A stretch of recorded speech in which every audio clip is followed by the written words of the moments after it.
आप किस तरह उन्हीं टैक्स लूप होल्स का प्रयोग कर सकते हैं जिनका प्रयोग अमीर लोग करते हैं। Dion Kennedy CPA। क्या ऐसा लगता है कि टैक्स कानूनों के मामले में अमीरों को कुछ ज़्यादा ही लाभ मिलता है जो अनुचित है? शायद ऐसा इसलिए लगता है क्योंकि उन्हें यह लाभ सचमुच मिलता है। टैक्स कानून दो मुख्य गतिविधियों को विकसित करने के लिए बनाए गए हैं: बिजनेस स्वामित्व और रियल एस्टेट में निवेश। इन टैक्स कानूनों का लाभ लेने का सबसे अच्छा तरीका यह है कि आप वह करें जो सरकार आपसे चाहती है। आप बिजनेस के मालिक बन जाएं और रियल एस्टेट में निवेश करें। पार्ट टाइम बिजनेस शुरू करें। हर आदमी फुल टाइम बिजनेस शुरू करने के लिए अपनी नौकरी नहीं छोड़ सकता और आपको भी नहीं छोड़नी है। कई लोगों ने पाया है कि आमदनी बनाने की कुंजी नेटवर्क मार्केटिंग की तरह का पार्ट टाइम बिजनेस करना है। एक बार जब आप अपना बिजनेस स्थापित कर लेते हैं तो आप उन्हीं छुपी हुई बिजनेस कटौतियों का प्रयोग करना शुरू कर देते हैं, क्योंकि आप अपने व्यक्तिगत खर्च को बिजनेस कटौतियों के रूप में दर्शा सकते हैं। सबसे पहले आपको यह साबित करना होगा कि आपके पास एक असली बिजनेस है।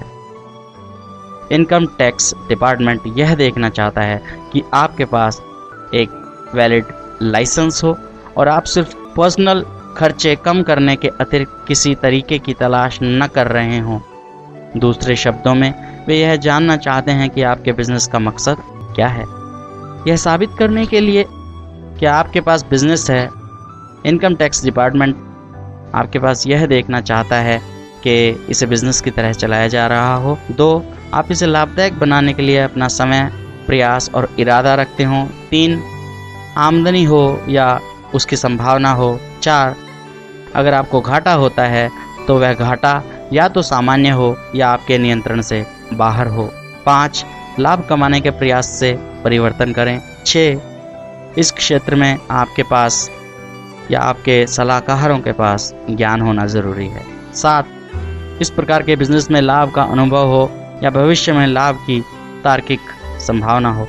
जब आपका बिजनेस बढ़ता है तो आप कई सालों तक घाटा उठा सकते हैं, बशर्ते आप यह साबित कर दें कि आप बिजनेस को सफल बनाने के लिए कटिबद्ध हैं।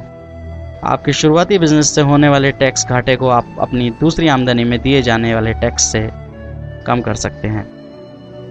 आपकी छुपी हुई बिजनेस कटौतियों को किस तरह खोजें? पार्ट टाइम बिजनेस होने का असली टैक्स लाभ तब मिलता है जब आपको छुपी हुई बिजनेस कटौतियों का ज्ञान होता है। एक नियम यह है कि सिर्फ कटौती के लिए कुछ न खरीदें।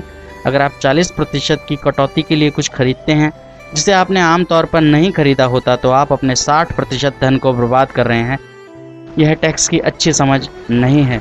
इसके बजाय उन मदों को देखें जिनमें आपका अभी खर्च हो रहा है, जिन्हें बिजनेस खर्च माना जा रहा है।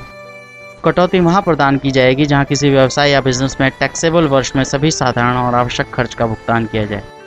टैक्स कानूनों में शोध से निम्न परिभाषाएं मिलती हैं। साधारण खर्च वह होता है जिन्हें बिजनेस समुदाय द्वारा सामान्य, आम और साधारण रूप में स्वीकार किया जाए। आवश्यक खर्च क्या होता है? खर्च जो उचित और मददगार हो। आपकी छुपी हुई बिजनेस छूटों को खोजने की कुंजी उन सभी खर्चों का पता लगाना है जो इन परिभाषाओं में फिट हो सकते हैं, जैसे होम ऑफिस।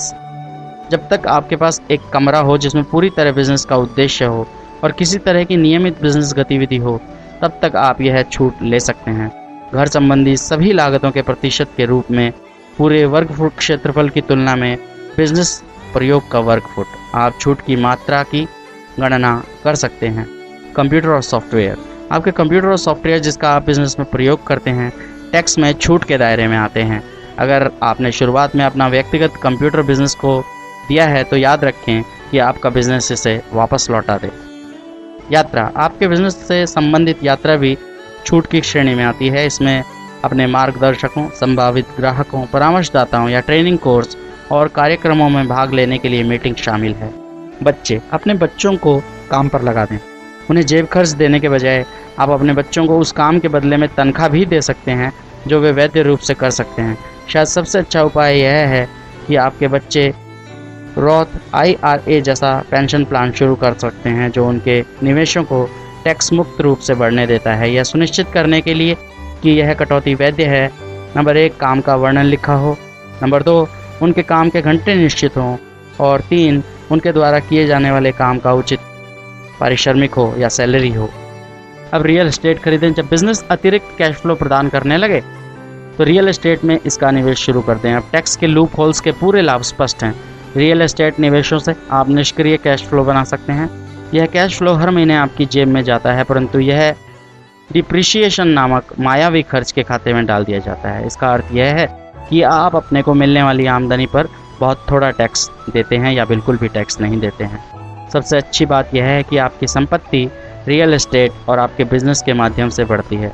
यह आपके बिजनेस से शुरू होता है। यह टैक्स लाभ कर्मचारियों के लिए उपलब्ध नहीं है। अगर आप अपने द्वारा चुकाए जा रहे टैक्स की राशि में बदलाव करना चाहते हैं तो आप अपने पैसे कमाने के तरीके में बदलाव करें। इसे कर दिखाएं। Dion Kennedy.